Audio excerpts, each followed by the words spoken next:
Our top focus this morning is the big Karnataka Hijab Row. I'm throwing it across now to my colleague Nabila, who will take it over from here. She's on ground in Karnataka.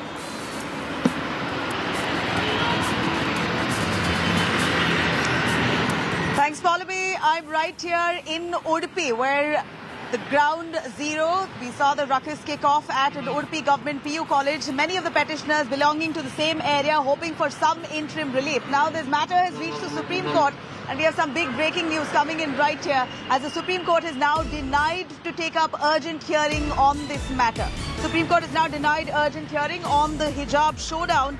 The Chief Justice of India says, and I quote, "Let's wait for the High Court's decision to come out on the hijab face-off." Chief Justice of India says, "We'll take up the matter at an appropriate time." A big Supreme Court setback indeed for petitioners. Remember, a three-judge bench had not given interim relief to those petitioners asking for their hijab to be worn while attending classes. In fact, the hearing has been moved for Monday morning, and in the meanwhile, while colleges open up, the girls were hoping that the court would allow them, grant them permission and interim relief to wear the hijab and attend classes, while the court has clearly said that hijab will not be allowed in the meanwhile until the court hears this matter. You cannot carry your religion inside classes. That was a clear order given by the Chief Justice of Karnataka, and post that, petition was also filed in the Supreme Court, but now we hear the Supreme Court has denied hearing this urgent petition, in fact asking for urgent hearing on this matter, saying let's wait for the Karnataka High Court's decision on the hijab face-off. We'll take up the matter at an appropriate stage. Supreme Court's big setback for these petitioners. Anisha Mathur joining us, tracking the court there for us. Anisha, give us a perspective. What was the petition that was observed by the Supreme Court while they said we're going to wait and watch? Well, Nabila, remember, there are 4 petitions before the Apex Court, all of which had raised the argument that if this interim order of the Karnataka High Court is allowed to be implemented and schools are allowed to be opened, but no one is allowed to wear their religious dress, it will have a direct impact on the Article 25 rights of the petitioners. What they had also argued, Senior Advocate Devdutt Kamath before the Chief Justice in fact argued that this order of the Karnataka High Court will not just affect the Muslim women students who will not be able to go to school wearing a hijab. It could also affect Sikh students who are wearing turbans. It could have a much larger ramification if the order that says that no student shall disclose any religious identity in a school or college is in fact implemented. Now, the Chief Justice of India, N.V. Ramana, Justice A.S. Bopanna and Justice Hima Kohli's bench was hearing these petitions. 3 of these petitions were mentioned before the court. All of them have asked for urgent hearing. They said that this is going to have a large impact, that this is effectively suspending the right of freedom of conscience of these students.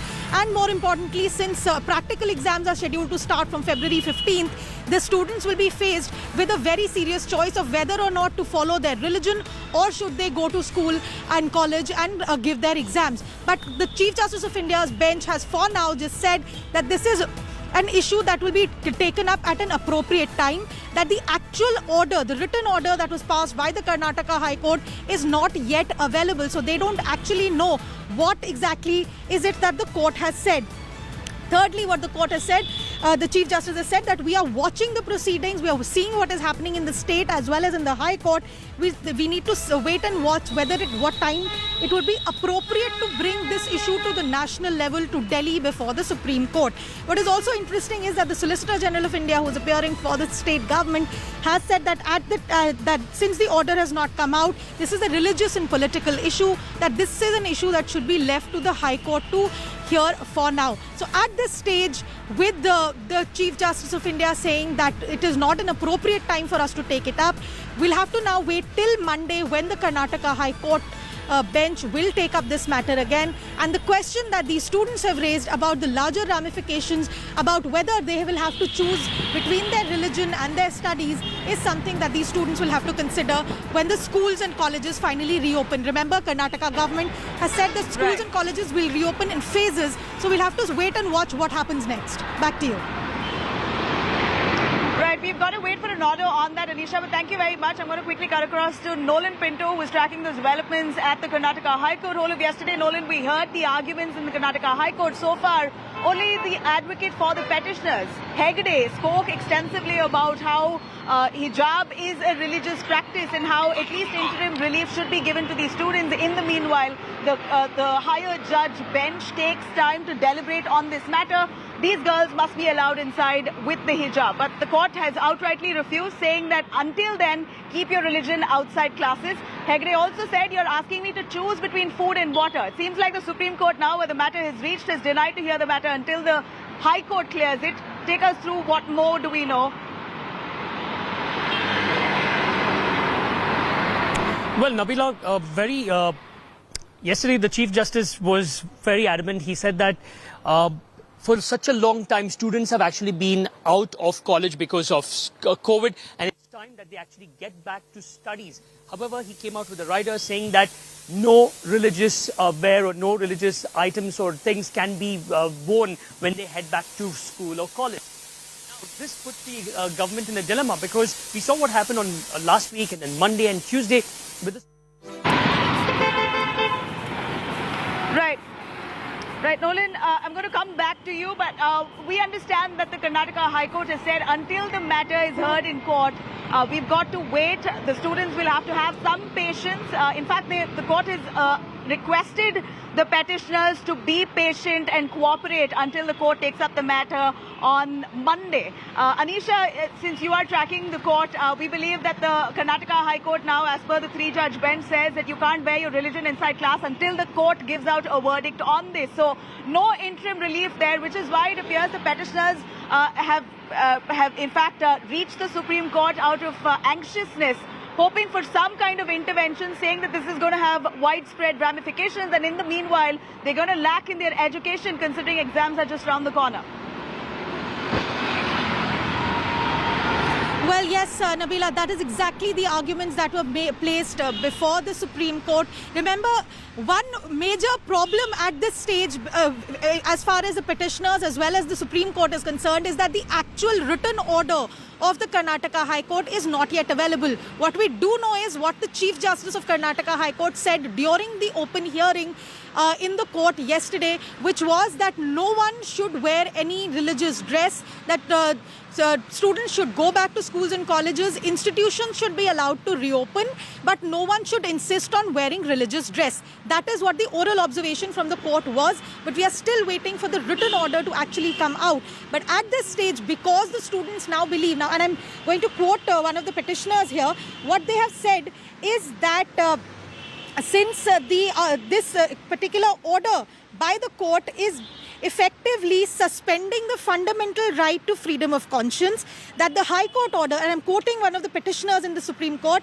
that the High Court, by saying that no one should wear religious dress, has in effect suspended Article 25 for the Muslim community in Karnataka, that their court has directed students to go to schools and colleges without displaying any religious sign, including headscarf or hijab, and this order is an affront to fundamental right, Article 25 fundamental rights.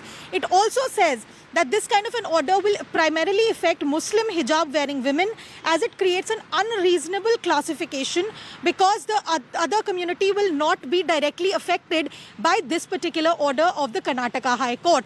One of the petitioner lawyers, Senior Advocate Devdutt Kamath, who was appearing before the Supreme Court this morning, mentioning the matter for urgent hearing, also said that it is a very strange order, saying that no display of religious affiliation has to be done in a school or college classroom, because not only will it affect Muslim women, it will also have a larger impact. Sikh students who wear turbans and karas to school and college could also be affected. This is something that directly impacts fundamental right to freedom of conscience. Now, but the Supreme Court, of course, at this stage has said that this is not an appropriate time for their intervention, because the court order, High Court order, is not yet known, because they don't know what the actual impact of the order is going to be. So therefore, at least today, the Supreme Court has chosen not to interfere into this. But this larger, the question of larger implications, the question of the right of conscience, and particularly since from 15th of February, practical exams are scheduled to start. That is something that the students and the petitioners are now worried about, but we'll have to wait and watch and see how this entire thing plays out. Back to you.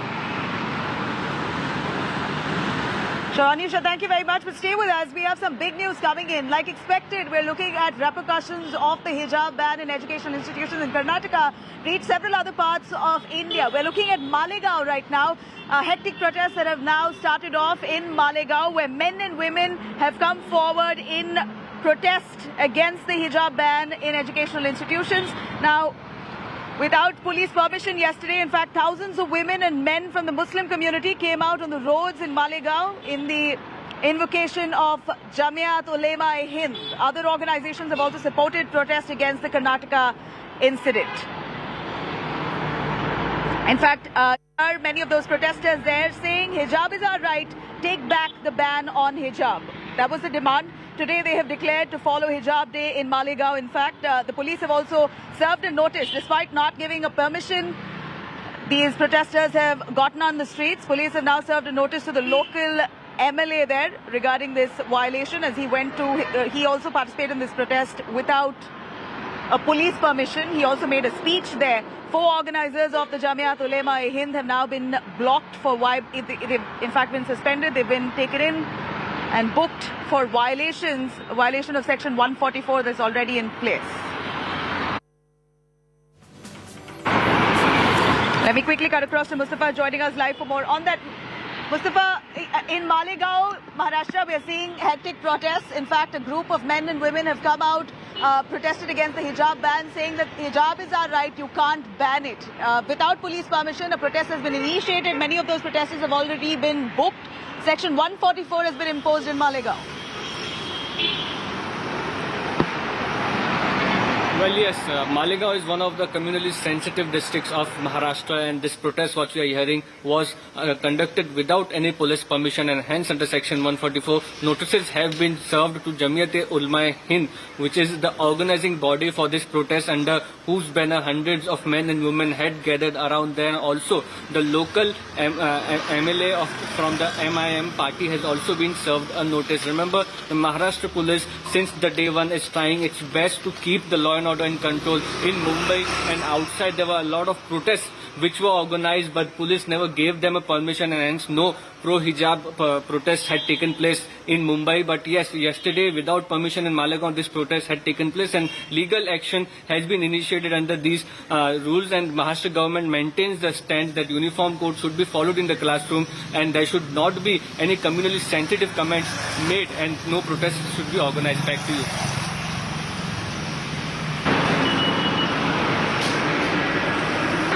Right, Mustafa, we understand that many of these protesters have been booked as well. In fact, a local MLA has also been questioned about him participating in that protest in Malegaon. He's also given a speech there. What kind of words were spoken, if you can give us an insight to that? Well, what we are hearing from our sources is that those the speeches which were made for pro-hijab, and also there is a hijab day called in Malegaon today. As we were saying, that Malegaon, if you see, is a communally sensitive area wherein the minority and majority population sometimes are seen at loggerheads, and hence the police had denied permission, because the fear from the law enforcement agencies is that if they allow pro-hijab protests to take place, then anti-hijab protests will also start, and hence what started from Udupi then later spread to Karnataka can spread to many other parts of the country, and that is what no enforcement agency wants, and hence there are no permissions being given. But still, this protest was organized, and the local representative, the MLA from AIMIM party, had stood there. He gave a speech supporting hijab in classrooms and schools. We are already hearing reports from one of the schools in Mumbai saying the hijab is not allowed inside the classroom. So this is something which had started from Karnataka, spreading across the country. The police is trying to do its best to maintain the law and order, and because this protest was organized without permission and the permission was denied by the police, legal action has been initiated. Back to you.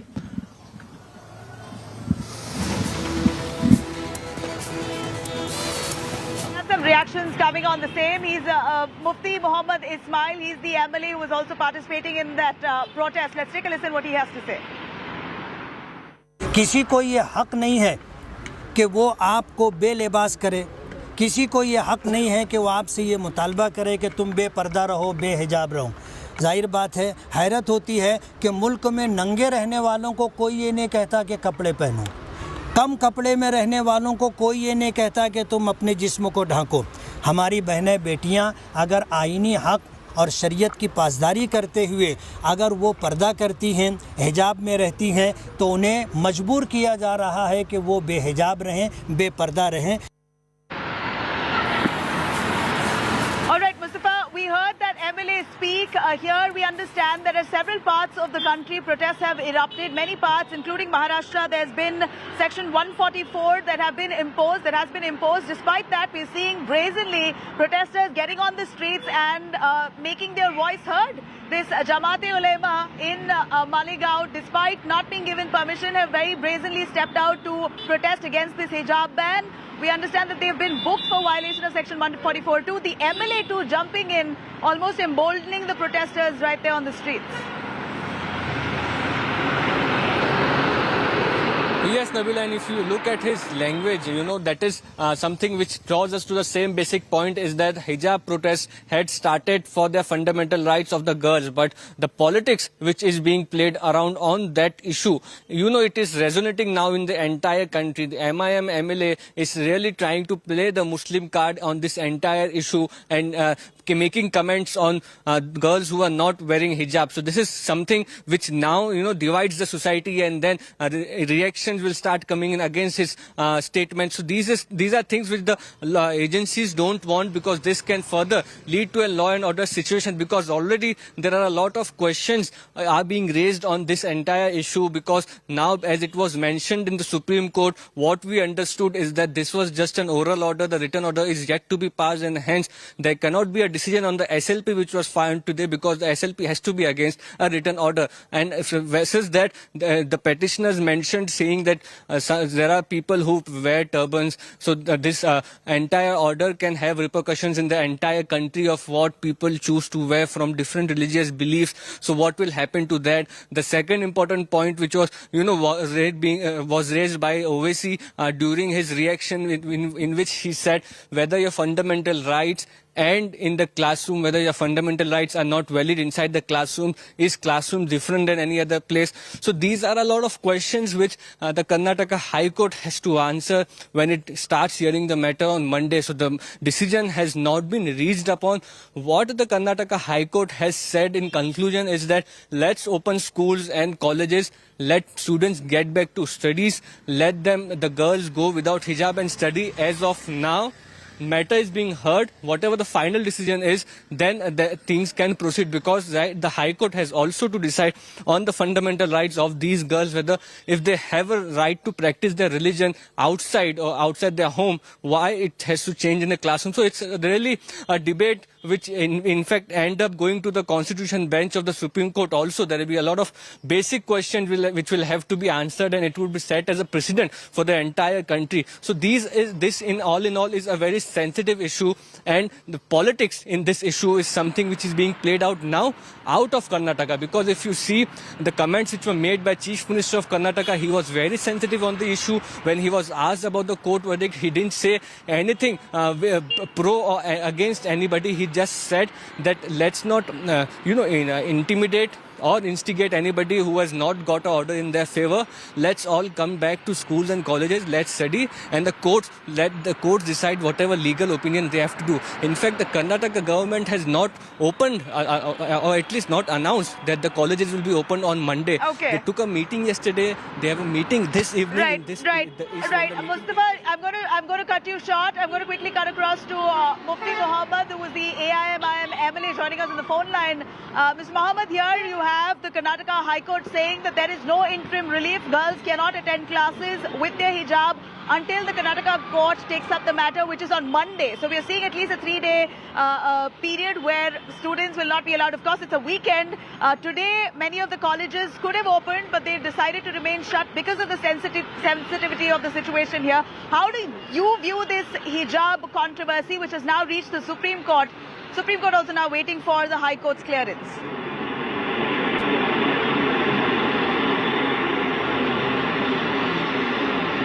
Hello.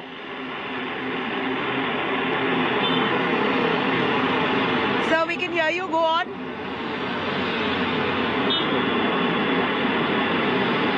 Sir, Mr. Mufti, can you hear me?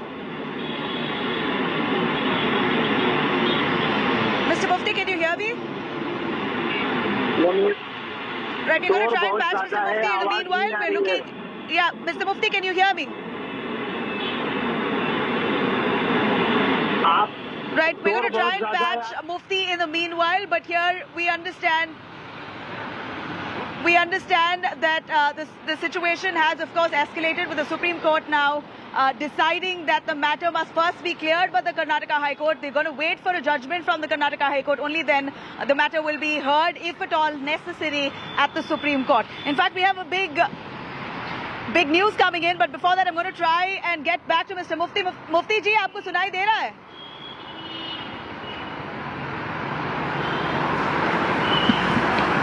Mufti ji, aapko sunai de raha hai? All right, we're going to try and patch him again, but I'm going to cut across. Let me cut across to a big breaking news coming in here. Amid this hijab face-off, Union Minister Giriraj Singh has now made a massive statement. In fact, he said he's batted for Uniform Civil Code. This is Union Minister Giriraj Singh and his statement. He says attempts are being made to create regional and religious divide. Giriraj further saying the time has now come to demand Uniform Civil Code. Giriraj also saying that section of the society dictating the country's law. Here is the Union Minister, Giriraj, who says Uniform Civil Code is now mandatory. It's about time that the government implements Uniform Civil Code. And that also he further says that a section of the society is dictating the country's law. Some really big statements made by the Union Minister Giriraj. Remember, this is one of the attempts or one of the promises that the BJP has made so long, that Uniform Civil Code will be implemented in the country if they are in power or if they continue to be in power. This is something that the BJP has to live up to as per their promise. And that said, we've seen a lot of resistance on the Uniform Civil Code, particularly by the minority community. Here is Giriraj, Union Minister, now stepping in, saying this is now about time that Uniform Civil Code be implemented in the country, asking for a Uniform Civil Code to be made mandatory at the earliest. He says attempts are currently being made to create religious and regional divide. He in fact says that a section of the society, possibly referring to the minority, those who are fighting against the hijab ban inside educational institutions, saying that a section of the society now dictating the country's law. Let me cut across to Paulami joining us for more on that. Paulami, amid this hijab face-off, you have Union Minister Giriraj Singh now batting for Uniform Civil Code. Not surprising though. Absolutely not surprising. This has been a stated policy of the Bharatiya Janata Party. They have in fact promised, one of the promises among the many goals that they had when they came to power, including, for instance, abrogation of Article 370, the Ram Temple. One of the many promises that was made was about the implementation of the Uniform Civil Code. Of course, every time we seek in terms of, any sort of progress which has been made in this aspect, they do say that the Law Ministry is looking into it, that the Law Ministry is, of course, consulting stakeholders, speaking to various bodies in order to, of course, proceed towards this goal, but nothing in terms of an immediate sense of implementation or, moving forward in this regard. But we also know that several private members' bills have also been brought in Parliament by members of the Bharatiya Janata Party or those affiliated with the BJP, partners, allies as well, in fact, calling for a uniform civil code. So it's not surprising that Giriraj Singh, who's also previously spoken about the Uniform Civil Code, not the first time that he's speaking about it, of course, using this row, this controversy, in order to propagate the Uniform Civil Code and saying that it's time, in fact, to bring in the Uniform Civil Code and quote-unquote a certain section of society, of Indian society, is now determining how the law proceeds in terms of education, etc. Right, Paulvi, thank you very much. Giriraj now saying, Union Minister, fully batting for the Uniform Civil Code. Like Paulvi said, no surprises. It has been one of the goals of the BJP to implement a Uniform Civil Code for a while now. Giriraj further goes on to say that it's about time that this is implemented because a certain section of the society has been trying to dictate the law in our country.